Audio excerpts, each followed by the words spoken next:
भूकम्पले 6 जनाको मृत्यु र 5 घाइते भएपछि डोटी र बझाङमा उद्धार तीव्र।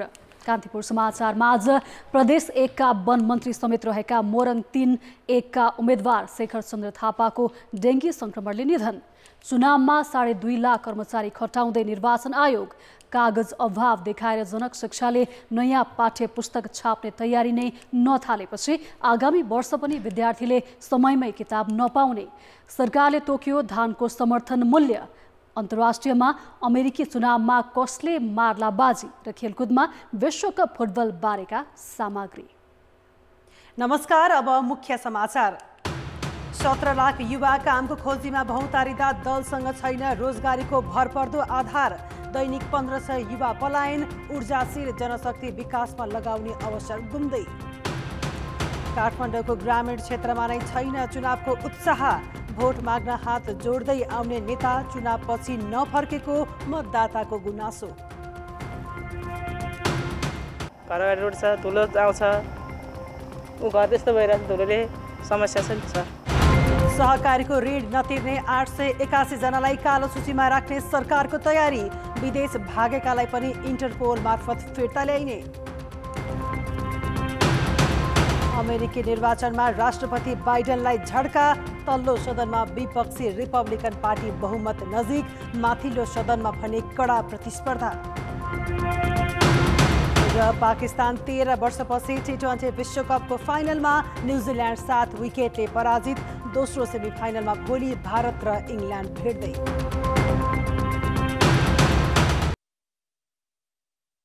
डोटीको पूर्वी चौकी गाउँपालिका 3 गैरा गाउँमा गैराती भएको भूकम्पमा परि घाइते भएका मध्ये 2 जनालाई थप उपचारका लागि धनगढी ल्याइएको छ। भूकम्पमा परेर 6 जनाको मृत्यु भएको छ। डोटी जिल्ला अस्पतालबाट नेपाली सेनाको हेलिकप्टरबाट उनीहरूलाई आज दिउँसो थप उपचारका लागि सेती प्रादेशिक अस्पतालमा ल्याइएको हो।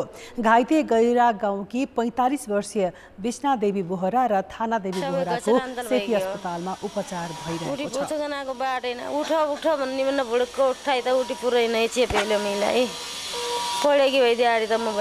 छ। भूकम्पमा परेर 6 जनाको मृत्यु भएपछि गाउँ नै शोकमग्न छ। भूकम्पकै कारण त्यस क्षेत्रका दर्जनौं घर भत्किएका छन्। थुप्रै घरमा क्षति पुगेको छ। भूकम्पले बैतडीमा पनि केही घरमा क्षति पुगेको छ। क्षतिको विवरण सङ्कलन भइरहेको स्थानीय प्रशासनले जनाएको छ। फेरि भूकम्प आउने त्रासले स्थानीय घर बाहिरै बसेका छन्। गैराती 2:13 भूकम्प गएको हो। प्रदेश 1 का वन, वातावरण तथा भू संरक्षण मन्त्री शेखर चन्द्र थापाको डेङ्गी संक्रमणका कारण निधन भएको छ। विराटनगर स्थित नोबल मेडिकल अस्पतालमा उपचारका क्रममा आज बिहान थापाको निधन भएको अस्पतालका निर्देशक नारायण दाहालले जानकारी दिए। डेङ्गी संक्रमण भएपछि उनी असोज 24 गते काठमाडौँको ह्याम्स अस्पतालमा भर्ना भएका थिए। उनलाई हिजो मात्रै विराटनगर स्थित नोबल मेडिकल अस्पतालमा सारिएको थियो। उनी मोरङ क्षेत्र नम्बर 3 को प्रदेश सभा 1 मा नेपाली काङ्ग्रेसको तर्फबाट उम्मेद्वार समेत थिए। थापाको निधन भए पनि त्यस क्षेत्रमा मङ्सिर 4 गते नै चुनाव हुने निर्वाचन आयोगले जनाएको छ। त्यस क्षेत्रमा काङ्ग्रेसलाई अर्को उम्मेदवारी दर्ता गर्न समय दिइने निर्वाचन आयोगका प्रवक्ता शालिग्राम शर्माले बताएका छन्। उनले त्यसका लागि छिटै तयारी थालिने पनि जानकारी दिएका छन्। सिद्धान्तभन्दा नतिजामा केन्द्रित भएर प्रमुख दलहरूले चुनावी तालमेल गरेका छन्। ठूला भनेका दलहरू कुनै न कुनै रूपमा गठबन्धनमा छन्। उनीहरू गठबन्धन नै गरेर निर्वाचनमा होमिए पनि नयाँ दलका देखि स्वतन्त्र उम्मेदवारसम्मले टक्कर दिने गरी माहौल बनाइरहेका छन्। विगतमा प्रमुख दलहरूका बीचमा सीमित प्रतिस्पर्धा यसपटक फेरि नै सङ्केत देखिएको छ। काठमाडौँ क्षेत्र नम्बर 1 पछिल्ला निर्वाचनमा लगातार काङ्ग्रेसका उम्मेदवारले जित्दै आएको स्थान हो। तर अहिलेको निर्वाचनमा काङ्ग्रेस र एमालेका उम्मेदवारसँगै राप्रपादेखि राष्ट्रिय स्वतन्त्र पार्टीका उम्मेदवार सबैको चर्चा छ, जसले ठूला दलका बीचमा मात्रै प्रतिस्पर्धा सीमित हुँदैन भन्ने स्थिति निर्माण भएको छ। काठमाडौँकै 5, 6, 8 देखि ललितपुर 3 सम्मको परिस्थिति हेर्दा प्रमुख 3 दलभित्र मात्रै प्रतिस्पर्धा छैन भन्ने देखिन्छ। उता चितवनका निर्वाचन क्षेत्रमा सत्ता गठबन्धन र विपक्षी एमालेका उम्मेद्वारले नयाँ परिस्थितिको सामना गर्नुपर्ने स्पष्ट छ। अहिले केही परिवर्तन जरुरी रहेको भन्ने प्रतिक्रिया पनि मतदाताबाट सुनिने गरेको छ, जसको फाइदा स्वतन्त्र र केही नयाँ दलहरूलाई हुन सक्ने आकलन गरिएको छ। ठुला दल एकअर्काका प्रतिस्पर्धी अब होइनन्, किन यिनीहरू त जोसँग मिल्न सकिन्छ मिलेर एउटा म्याच फिक्सिङको तरिकाले आफ्नो एउटा स्पेस जोगाउन लागिरहेका छन्। यिनलाई चुनौती सानै भए पनि नयाँबाट छ र दलभित्र पनि एउटा दलको पुरानो नेता छ भने र अर्को दलको नयाँ छ भने त नयाँको सम्भावना बढी अथवा नयाँप्रति आकर्षण अलि बढी त्यस्तो भएको मैले देखेको छु। प्रमुख दलहरूले गठबन्धन गर्दै धेरै स्थानमा आफ्ना उम्मेद्वार पनि दिएका छैनन्। एक दलको कार्यकर्ताले अर्कालाई मतदान गर्नुपर्ने बाध्यताका कारण पनि परिस्थिति उनीहरूको नियन्त्रणबाट बाहिर जान सक्ने अनुमान अन्य उम्मेद्वारको छ। दलहरूले ठाउँ छोड्दै हिँडेपछि नयाँहरूले वातावरण बनाउने अवसर पाएको पनि विश्लेषण हुने गरेका छन्। दलहरू भन्दा बाहिर पनि विकल्प छ भन्ने कुराको सोधखोज गर्ने ठाउँहरू पाए। त्यो कसले निर्माण गरिदियो भन्दा दलले नै निर्माण गरिदियो। कतिपय ठाउँमा ठुला दलहरूले उम्मेदवार नै नदिने गठबन्धनको संस्कृतिले गर्दाखेरि, अनि कतिपय ठाउँमा फेरि स्वतन्त्र रूपमा उदाएका र केही समय अगाडिदेखि नै म स्वतन्त्र उम्मेदवारको रूपमा आउँछु, यी दल दर्ता गरेर आउँछु या स्वतन्त्र हैसियतको रूपमा आउँछु भनेर संसदभित्र अलिकति अराजक गतिविधिहरू देखिएको बेलामा ती व्यक्तित्वहरू जसरी उठाएका थिए तिनै व्यक्तिहरू अहिले निर्वाचनमा पनि होमिए। त्यो कारणले गर्दाखेरि आम मानिसले चाहिँ केही विकल्पहरूको निर्माण भएको देख्न थालेका छन्। पुराना दलहरूले निरन्तर एउटै व्यक्तिलाई उम्मेद्वार बनाउँदाको असर पनि यसमा देखिएको छ। तर जनताले जुन तहमा परिवर्तनको चाहना राखेका छन् त्यसको विकल्प भने अझै पाउन नसकेको बुझाइ पनि छ। त्यो छटपटाट छ, त्यो यथार्थ हो। गहिरो परिवर्तन खास गरी राजनीतिक नेतृत्वमा खोजिएको यथार्थ हो। त्यसलाई प्रतिनिधित्व गर्न पर्याप्त प्रतिनिधि नहुन सक्छन्, तर त्यो छटपटाट चाहिँ प्रष्ट देखिन्छ। निर्वाचनपछि परिणाम जुनसुकै पनि आउन सक्ला, तर मतदान अगाडिको वातावरण भने विगतको भन्दा भिन्न छ। कान्तिपुर समाचारका लागि क्यामेरामा रूपक कोइरालाका साथ दीपक आचार्य, काठमाडौँ। निर्वाचन नजिकिएसँगै उम्मेद्वार र कार्यकर्तालाई मत माग्दै घर दैलो पुग्न भ्याइ नभ्याइ छ। आचार संहिता विपरीत चोक र गल्ली गल्लीमा उम्मेद्वारको फोटो अंकित पोस्टर टाँसेर मतदाता प्रभावित पार्ने प्रयास पनि भइरहेको छ। तर नेता र कार्यकर्ताको तुलनामा मतदातामा चुनावको उत्साह देखिएको छैन। पटक पटक निर्वाचनमा मत हालेका मतदाता आसन्न मङ्सिर 4 गते हुन लागेको चुनावका लागि मत हाल्न त्यति उत्साही छैनन्। अरू बेला प्रचार प्रसारदेखि लिएर हरेक गतिविधिमा सहभागी हुने, साथ हिँड्ने मतदाता अहिले चुनाव आएको कि नआएको बेखबर छन्। यो अरू कहीँ होइन, काठमाडौँ जिल्लाकै कुनै एउटा क्षेत्रको दृष्टान्त उदाहरण हो यो। आफ्नै करेसाबारीमा मकैको ढोड पन्साउँदै गरेका गङ्गा प्रसाद दङ्गालाई चुनाव लागेको छैन। उनको दिनचर्या बिहानदेखि बेलुकासम्म खेतबारीमा काम गरेर बित्ने गरेको छ। पञ्चायतदेखि गणतन्त्रसम्मका हरेक चुनावमा भोट हालेका दङ्गालाई आसन्न चुनावमा भने खासै उत्साह छैन। कारण हो गाउँमा सामान्यभन्दा सामान्य वस्तुको पनि चरम अभाव। काठमाडौँ जिल्लाको काँड क्षेत्र हो नाङ्लेभारे, तर विडम्बना सिटामोल पनि पाइँदैन। पानी छैन है, सिँचाइ छैन है, सिँचाइलाई पानी छैन है, अनिखेरि अब यसो गर्छु उसो गर्छु भन्छन्, एउटा टब्लेट किन्न पाएको छैन है, मलको यत्रो अभाव छ। नाङ्लेभारेकै कमला तामाङलाई पनि निर्वाचनले कुनै प्रभाव पारेको छैन। वर्षौंदेखिको धुलाम्मे बाटो र धारामा पानी नआउने समस्या भोग्दा पनि कसैले चासो नदिँदा नेताप्रति उनको विश्वास गुम्दो छ। घर अगाडि रोड छ, धुलो आउँछ, ऊ घर त्यस्तो भइरहेछ, धुलोले समस्या छ नि त सर। धान थन्काउन व्यस्त श्रीकृष्ण आचार्य त नेताले किसानको मर्का नै नबुझेको दुखेसो गर्छन्। हामीलाई लागेको छैन सर, हामी त किनकि खेतीपाती गर्छौँ, उत्पादन गर्छौँ, त्यही खानी हो। हामीलाई राजनीतिक लागेको छैन सर। नाङ्लेभारेकै भिरमा बाख्रा चराउँदै गरेका शुक्रबहादुर तामाङ मल र सिँचाइ अभावले खेती गर्न नपाएको दुखेसो गर्छन्। बजारमा अत्यावश्यकीय वस्तुको मूल्य अकासिएको, तर आफूहरूले उत्पादन गरेको वस्तु बिक्री गर्नु पर्दा मूल्य नै नपाउने गरेको गुनासो उनको छ। खेती किसानलाई त मल, नुन, तेल यस्तो सस्तो हुनुपर्ने, आफ्नो बेच्ने अन्न चाहिँ सस्तो, उनीहरूको हातको जनले महँगो छ। अब के छ र जुनलाई दिए भोट नदिए भोट। राजनीतिक व्यवस्था परिवर्तनले सङ्घीय राजधानी काठमाडौँको काँड क्षेत्रका बासिन्दाको जीवनस्तरमा सुधार ल्याउन सकेको छैन। कृषिलाई नै मुख्य पेसा बनाउँदै आएकाहरूलाई मल, सिँचाइ र खानेपानीको समस्या छ। यो त काठमाडौँभित्रकै उदाहरण हो। अझ भौगोलिक रूपमा विकट, दुर्गम र दूरदराजमा बस्नेहरूका अनगिन्ती समस्या छन्। तर यी र यस्तै समस्या समाधान गर्छु भनेर यस अघिका चुनाव जितेकाहरूको बेवास्ताको परिणामस्वरूप अहिले मतदातामा उत्साह कम भएको हो। कान्तिपुर समाचारका लागि क्यामेरामा मुरारी घिमिरेका साथमा विकास आचार्य, नाङ्लेभारे, काठमाडौँ। चुनाव नजिकै गर्दा उम्मेदवारहरूले मतदाता समक्ष आश्वासनका पोका बाँडिरहेका छन्। तर मतदाताले भने उम्मेदवारसँग धेरै ठूला अपेक्षा गरेका छैनन्। सङ्घीय राजधानीसँगै जोडिएको ललितपुरको काँठ क्षेत्रका मतदाताले आफ्नो क्षेत्रका उम्मेदवारसँग विकासका आधारभूत पूर्वाधारमा ध्यान दिन सुझाएका छन्।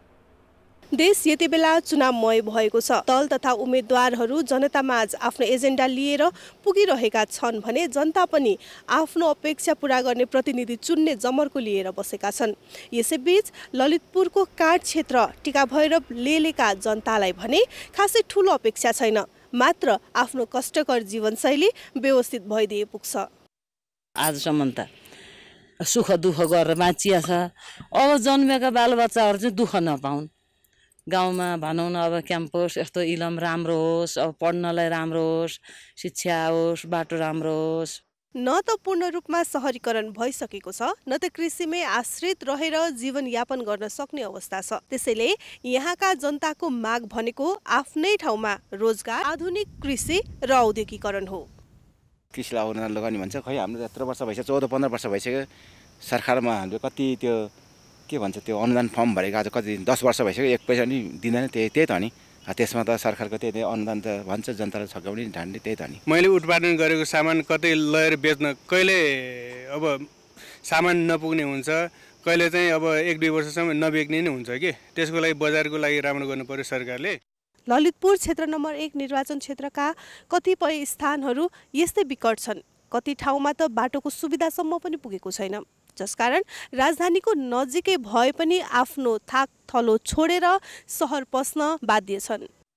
हाम्रो बाबुहरूलाई उहाँ लगन हेल पुग्नुपर्छ, कता पुग्नुपर्छ। अब के अरे कलेजहरू पनि चाहियो होइन, विषयको। अब यो भाउ बिक्री यस्तो विधि चर्किया छ, त्यो कम गरिदिए हुन्थ्यो। हामी अब गरेर खाने किसानहरूलाई त होइन मर्कै पर्छ। हामीले बेच्दा चाहिँ नि के अरे बेच्ने चिज सस्तो, हामीले किन्ने चिज चाहिँ नि महँगो। काँठ क्षेत्रको मुख्य समस्या भनेको गुणस्तरीय शिक्षा र रोजगारीमा पहुँच नहुनु नै हो। त्यसमाथि बढ्दै गरेको अव्यवस्थित सहरीकरणले त यस स्थानको मौलिकता नै हराउने पो हो कि भन्ने प्रश्न उठ्न थालेको छ। जे होस्, आउँदै गरेको निर्वाचनमा सही प्रतिनिधि छानेर आफ्नो ठाउँको विकास गर्ने जमर्कोमा भने यस स्थानका जनता छन्।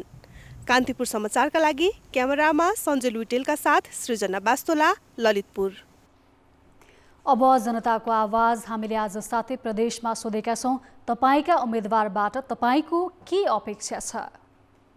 जनताको आवाज। यो सरकारी अस्पताल नारायणी अस्पतालको चाहिँ व्यवस्थापन राम्ररी गरिदिनु पर्यो। शिक्षा स्वास्थ्यमा उहाँले के गर्नुहुन्छ कि भन्ने आशा राखेको छु। फिमेललाई के चाहिन्छ, लाइक प्रोटेक्सन हुनुपर्छ, न्यू टेक्नोलोजीहरू हाम्रो कन्ट्रीले एडप्ट गर्नुपर्छ। त्यहाँ शिक्षा भएको राजनीतिकरण बढी सिडिसकेको छ। बन्द भएका कल कारखानाहरू खुल्नु हुनेछ भन्ने आशा छु। 5 वर्ष चाहिँ एउटै सरकारले काम गर्न पाउनुपर्छ। गुणस्तरीय शिक्षा प्रदान होस्। आफ्नै देशमा अब राम्रो खालको रोजगारी हुनु पर्यो। हाम्रो गाउँ ठाउँ शिक्षा, स्वास्थ्य, रोजगार ठाउँ जस्तालाई विकसित बनाउनु पर्यो। महिलाहरूलाई अधिकार दिएको छ तर त्यसको ग्यारेन्टी छैन। शान्ति, सुरक्षा, अमन चयन चाहिँ जनताले पाउनुपर्छ। महिला हिंसाको अन्त्य भइदिनुहुन्थ्यो। प्रोग्रामहरू तयार गरेर त्यो किसिमको नीति नियमहरू बनाएर ग्रामीण भेगमा स्वास्थ्य अवस्थामा चाहिँ स्वास्थ्यमा चाहिँ लगानी गर्नु पर्यो। हामीहरूलाई चाहिँ अब सबैभन्दा आफ्नै देशमा चाहिँ एउटा रोजगारको व्यवस्था चाहिँ गर्नु पर्यो। देशमा जागिर दिनु पर्यो। बेरोजगारी छ, रोजगारी सिर्जना गरिदिनु। रोजगारी तपाईहरुले गरिदिनु होला। उत्पादनमुखी कार्यक्रम लाई जोड दिनु पर्यो। मानव विकासलाई जोड दिनुपर्छ। समग्रतामा विकासमा जोड दिनुपर्छ। शिक्षा र स्वास्थ्यका आधारभूत तहमा चाहिँ सुधार हुनु पर्यो। युवाहरूलाई रोजगारीमा उन्मूलन गर्नु पर्यो। अहिले खोजेको ती युवाका मुद्दाहरूमा सम्बोधन गरिदिनुस्।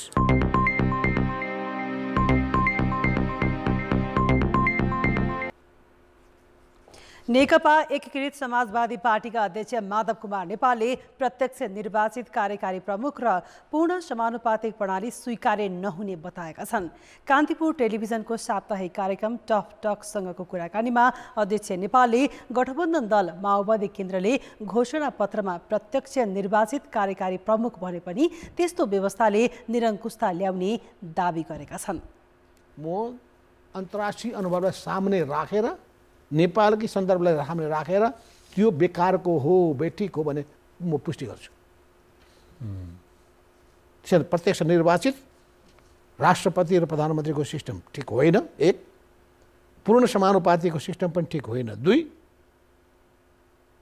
र पूर्ण चाहिँ एकदम सङ्घीयता पनि एकदम उही के भन्छन् पूर्ण सङ्घीयता, हामी अर्धसङ्घीयताको कुरा गरिरहेका छौँ। कार्यक्रम टफ टकमा अध्यक्ष नेपालसँगको कुराकानी आज राति 9 बजे प्रसारण हुनेछ। मुलुकमा नयाँ संविधान जारी भएको 7 वर्षपछि दोस्रो पटक प्रतिनिधि सभा तथा प्रदेश सभाको चुनाव हुँदैछ।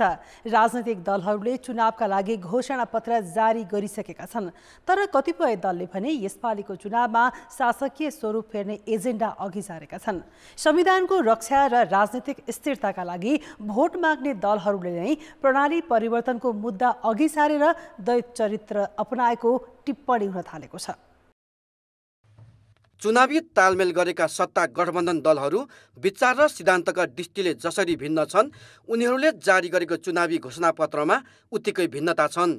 गठबन्धनको नेतृत्व गरिरहेको काङ्ग्रेसले शासकीय स्वरूप परिवर्तनमा चासो दिएको छैन। काङ्ग्रेसले घोषणापत्रमा लोकतान्त्रिक, संसदीय र संवैधानिक प्रक्रिया अनुसरण गरी संविधानलाई अझै लोकतान्त्रिक, जनमुखी र अधिकारमैत्री बनाउने उल्लेख गरेको छ।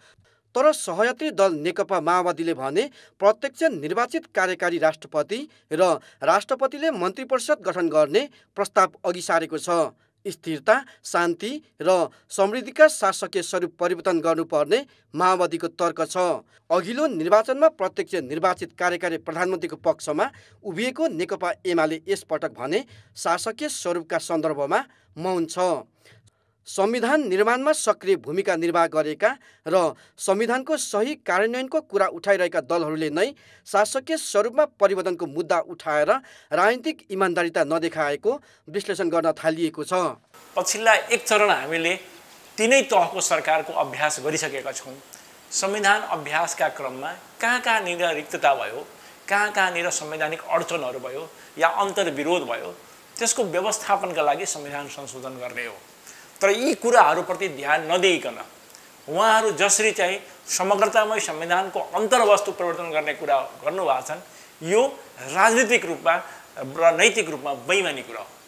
हाम्रो परम्परागत यो संसदीय प्रणालीमाथि रूपान्तरण खोज्नुभएको साँच्चै यसको उहाँहरूले साँच्चै वस्तुनिष्ठ समीक्षा गरेर नयाँ प्रस्ताव गर्नुभएको हो कि उहाँहरू एउटा कुनै नयाँ चिज भन्नुपर्छ अब मतदाताको बिचमा जाँदाखेरि, र त्यो नयाँ चिज भन्यो भने मान्छेको एटेन्सन चाहिँ आफूतिर अलिकति खिच्न ड्र्याग गर्न सकिन्छ भन्ने नियतबाट मात्रै केही न केही भन्नुपर्ने बाध्यताबाट मात्रै भन्दै हुनुहुन्छ।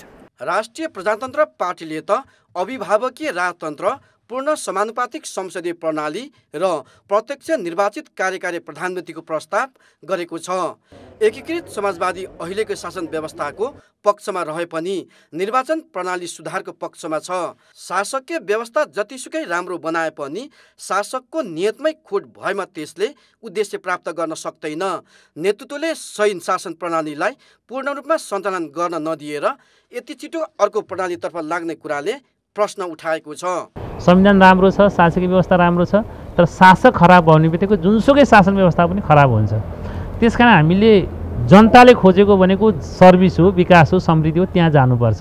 त्यसकारण यहाँ त्यो होइन कि तर यही संविधानभित्र हामी शासकीय स्वरूप परिवर्तनमा नजाउँ, तर निर्वाचन प्रणाली चाहिँ करेक्सन गर्न चाहिँ जरुरी देखाएको छ मैले। जनताले खोजेको सेवा र विकास हो, त्यसतर्फ राजनीतिक दल इमान्दार देखिएनन्।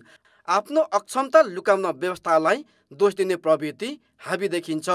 कान्तिपुर समाचारका लागि जिल्ला सहकर्मी पङ्कज श्रेष्ठको सहयोगमा क्यामेरामा सञ्जय लुटेलका साथ शुभेन्द्र श्रेष्ठको रिपोर्ट। नयाँ शैक्षिक सत्रका लागि पाठ्यपुस्तक छाप्ने बेला भइसकेको छ, तर कागज अभाव भन्दै 2 महिनादेखि जनक शिक्षा सामग्री केन्द्रले पाठ्यपुस्तक छपाईको काम ठप्प छ। सरकारले द्रुत गतिमा कागज ल्याउने पहल नगरे आगामी शैक्षिक सत्रमा पाठ्यपुस्तकको अभाव हुने देखिएको छ। जनक शिक्षा सामग्री केन्द्रले अहिले दैनिक 80,000 पाठ्यपुस्तक छाप्नुपर्ने बेला हो, तर कागज अभाव भन्दै केन्द्रको काम ठप्प छ। विद्यालय तहको पाठ्यपुस्तक छपाईको जिम्मा पाएको सरकारी संस्था जनक शिक्षामा रहेको 15वटा मेसिन भदौदेखि बन्द छन्, कर्मचारी कामविहीन छन्। आगामी शैक्षिक सत्रका लागि सामुदायिक विद्यालयमा अध्ययन गर्ने 5 देखि 10 कक्षासम्मका विद्यार्थीका लागि 2 करोड थान पाठ्यपुस्तक आवश्यकता पर्छ, तर अहिलेसम्म छपाईको काम नै सुरु भएको छैन। जनक शिक्षा सामग्री केन्द्र सञ्चालक समितिले 7,000 टन कागज ल्याउन नेपा हिमा प्राली र 3,000 टनका लागि सुदिपा ट्रेडिङ कम्पनीसँग भदौमै सम्झौता गरे पनि अहिलेसम्म ल्याउन सकेको छैन। अहिले भदौ 15 गतेबाट ठ्याम्मै बन्द भएको छ सर। उहाँले कागज समयमा आपूर्ति गरिदिनु भएको भए हामीले पाठ्यपुस्तक छपाई गर्न सक्थ्यौँ, तर त्यो कागज आपूर्तिकर्ताले समयमा कागज आपूर्ति नगरिदिएर हाम्रो मेसिनहरू बन्द छन्। अब मेसिनसँग सम्बन्धित हाम्रो कर्मचारीहरू बिना काम बसिरहेका छन्। त्यसले गर्दाखेरि अब कानुनी प्रक्रियामा जाने हो कि भन्ने किसिमको हाम्रो सोच बनिरहेको छ। नेपा हिमा प्रालीले बङ्गलादेशबाट कागज ल्याउने जिम्मा पाएको थियो, तर कागजको मूल्य बढेकाले सम्झौता अनुसार ल्याउन नसकेको ठेकेदार लक्ष्मण थापाले स्वीकारेका छन्। अब नेपा हिमाको 5 करोड रुपियाँ धडौती जफत गर्ने तयारीमा जनक शिक्षा पुगेको छ। विद्यार्थीको भविष्यसँग जोडिएकाले पाठ्यपुस्तक छपाईका लागि कागज ल्याउन गरिएको ढिलाइ गरेकोमा अभिभावक चिन्तित छन्। मुलुकलाई मतपत्र छाप्नु चाहिँ सक्छ, किताब छाप्न सक्दैन।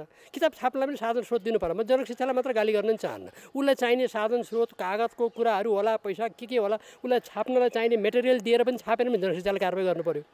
छाप्ने मेटेरियल भनेको तपाईँको पिआरसी प्रिन्टिङ रेडी कपी पाठ्यक्रमको बुझा दिनु पर्यो। कागज उसको छाप्ने नेपालमा कागजको उपलब्धता छैन भने अन्तबाट पनि फास्ट ट्र्याकबाट ल्याइदिनु पर्यो। बालबालिकाहरूको पढाइलाई त वञ्चित गर्नु मिलेन नि। तर नेपाल सरकारको काम हो। नेपाल सरकारले पहल गर्नु पर्यो। इन्डियाबाट ल्याउने, कहाँबाट ल्याउने, तर ल्याउनु पर्यो। त्यो ल्याउनु सकिन्छ, गर्नु पर्यो नि। देशभरका सामुदायिक विद्यालयमा 50 लाख विद्यार्थी अध्ययनरत छन्। यति धेरै विद्यार्थीको भविष्यसँग जोडिएको पुस्तक छपाईको काममा ठेकेदारलाई देखाएर जनक शिक्षा पन्छिन भन्ने मिल्दैन। तर जनक शिक्षाले सरकारले नै भारतबाट कागज ल्याउने पहल गर्नुपर्ने जनाएको छ। आपूर्तिकर्ताले कागज नदिने, हामी धरोटी खाने भने यो विकल्प त भएन। त्यसले गर्दाखेरि यो बोलपत्र बाहेक चाहिँ हाम्रो अर्को वैकल्पिक उपाय पनि गर्नुपर्छ भनेर हामीले सञ्चालक समितिमा छलफल गरेर G2Gबाट जानुपर्छ भन्ने किसिमको प्रक्रिया अगाडि बढाएका छौँ। हामीले माननीय मन्त्रीजीसँग पनि कुरा गरिरहेका छौँ। 2 महिनामा 8 करोड मतपत्र छपाई गरी समयमै पुर्याउन सक्ने सरकारले विद्यार्थीको पाठ्यपुस्तक छपाई र ढुवानीमा भने ध्यान दिएको छैन। त्यही कारण विगतमा जस्तै आगामी शैक्षिक सत्रमा पनि विद्यार्थीले समयमै पाठ्यपुस्तक नपाउने सम्भावना बढेकाले अहिले नै सरकार गम्भीर हुनुपर्छ। कान्तिपुर समाचारका लागि क्यामेरामा विनोद कोजु र विकास जोशीका साथ नारायण किलम्बु, काठमाडौँ। अब जनमतको अन्तिम परिणाम। जनमतमा हिजो हाम्रो प्रश्न थियो, अख्तियारले विशेष अदालतको कार्यक्षमतामाथि किन प्रश्न उठाएको होला? ए, असफलताको आक्रोश, बी, कमजोरी लुकाउने प्रयास र सी, समन्वय अभाव। जनमतको अन्तिम परिणाम यस्तो छ। ए, असफलताको आक्रोशमा 23%, बी, कमजोरी लुकाउने प्रयासमा 46% र सी, समन्वय अभावमा 31%।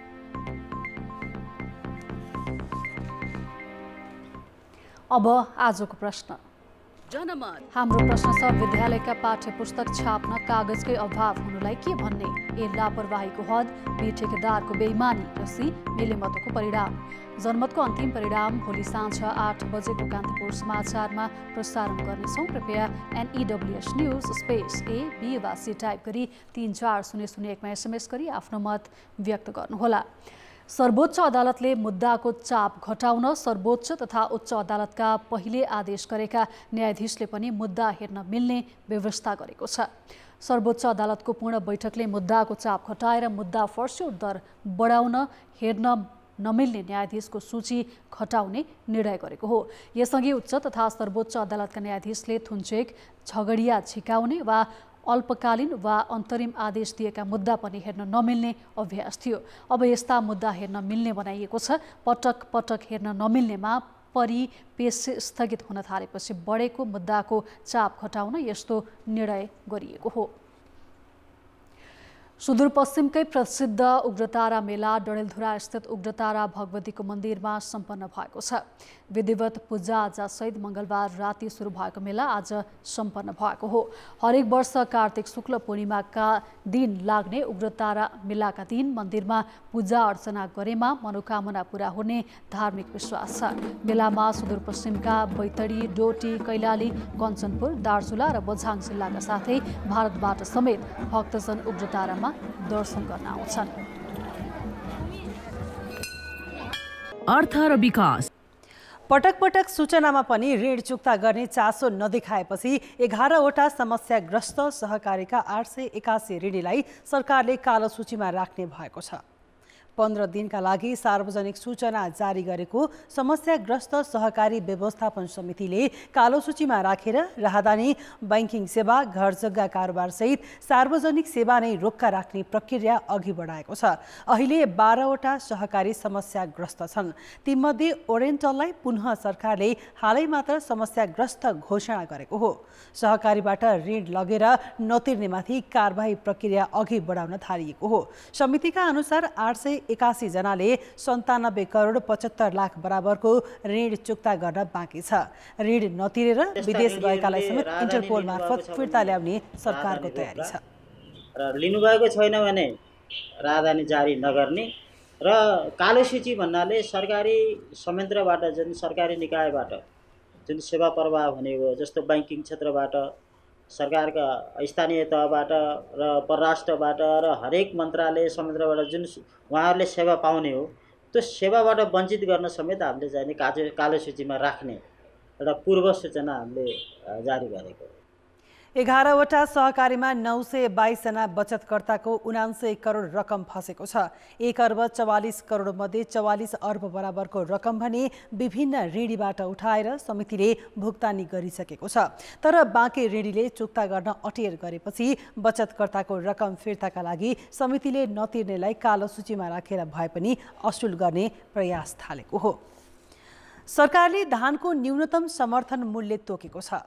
आर्थिक वर्ष 2079-80 को लागि मोटा धानको समर्थन मूल्य प्रति क्विन्टल 2967 रुपैयाँ तोकिएको हो। कार्तिक 16 गते बसेको मन्त्री परिषदको बैठकले तोकेको यो मूल्य पोहोरको तुलनामा 215 रुपैयाँ बढी हो। न्यूनतम समर्थन मूल्य अनुसार खाद्य व्यवस्था तथा व्यापार कम्पनीबाट धान खरिद हुनेछ। मध्यम धानको मूल्य प्रति क्विन्टल 3128 रुपैयाँ तोकिएको हो। यो गत वर्षको तुलनामा 226 रुपैयाँ भन्दा बढिरहेको छ। सरकारले गत आर्थिक वर्ष 2078-79 का लागि मोटा धानको न्यूनतम समर्थन मूल्य 2752 र मध्यम धान प्रति क्विन्टल 2902 रुपैयाँ तोकेको थियो। जब विधि र पद्धतिले काम गर्दैन तब हरेक ठाउँमा बेथिति नै बेथितिको जन्म हुन्छ। पाइले पछि ठगिने गरेका उपभोक्ताले ल्यापटप खरिदमा पनि उस्तै नियति भोग्नु परेको खुलासा भएको छ। नयाँ भन्दै वारेन्टी सकिएका पुराना ल्यापटप बेचेको गुनासो आएपछि त्रिभुवन विमानस्थल भन्सार कार्यालयले जाँच गर्दा करिब 35% ल्यापटप पुरानो भएको फेला परेको हो। भन्सार कार्यालयले 1500 ल्यापटप परीक्षण गर्दा 500 भन्दा बढी सन् 2017 मै वारेन्टी सकिएको भेटिएको हो।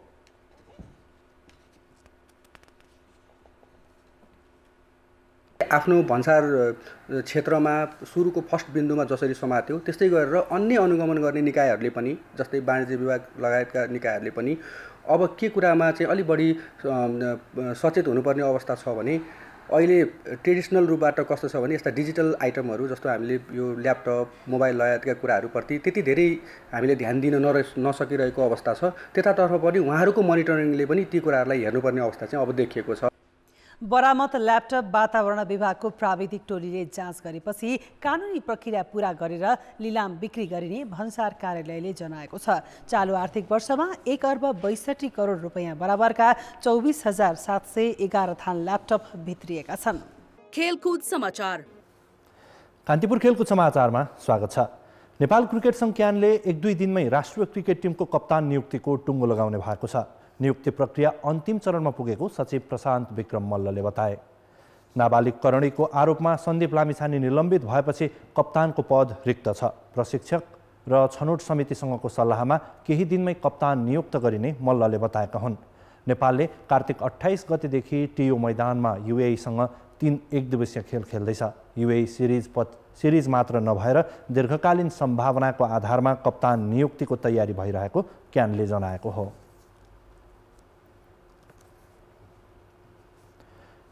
वर्तमान उपकप्तान रोहित पौडेल र पूर्व कप्तान ज्ञानेन्द्र मल्ल कप्तानको मुख्य दावेदार देखिएका छन्। दिपेन्द्र सिंह ऐरीलाई पनि विकल्पको रूपमा हेरिएको छ। नेपालले भुटानलाई 1-0 पराजित गर्दै जारी अन्डर 15 साफ महिला च्याम्पियनसिपमा तेस्रो जित हात पारेको छ। जितसँगै नेपालको उपाधि सम्भावना बलियो बन्यो। बङ्गलादेशको ढाकामा नेपाललाई जिताउन 49औं मिनेटमा सेनु परियारले निर्णायक गोल गरिन्। डबल राउन्ड रोबिन लिगका आधारमा जारी प्रतियोगिताको पहिलो खेलमा नेपालले भुटानमाथि 7-0 को जित हात पारेको थियो। जितसँगै तालिकामा 9 अङ्क बनाएको नेपाल उपाधिबाट 1 अङ्कले मात्र टाढा छ। अन्तिम खेलमा बङ्गलादेशसँग बराबरीको नतिजा पनि उपाधिका लागि पर्याप्त हुनेछ। भुटान भने लगातार चौथो हार सहित अङ्कविहीन हुँदै प्रतियोगिताबाट बाहिरिएको छ।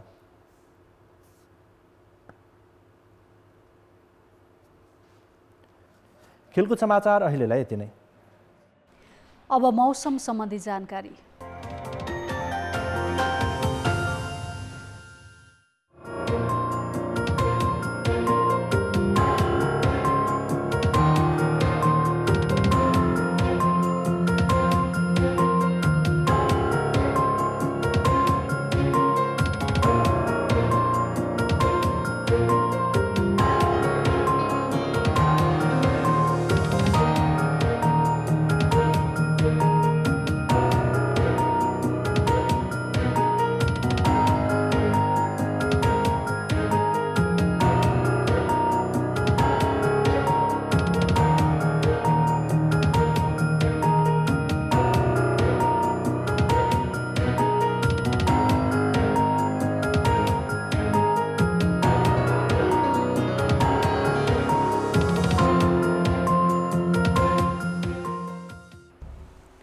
कान्तिपुर समाचार अहिलेलाई सकियो। कान्तिपुर टेलिभिजन हेर्दै गर्नुहोला।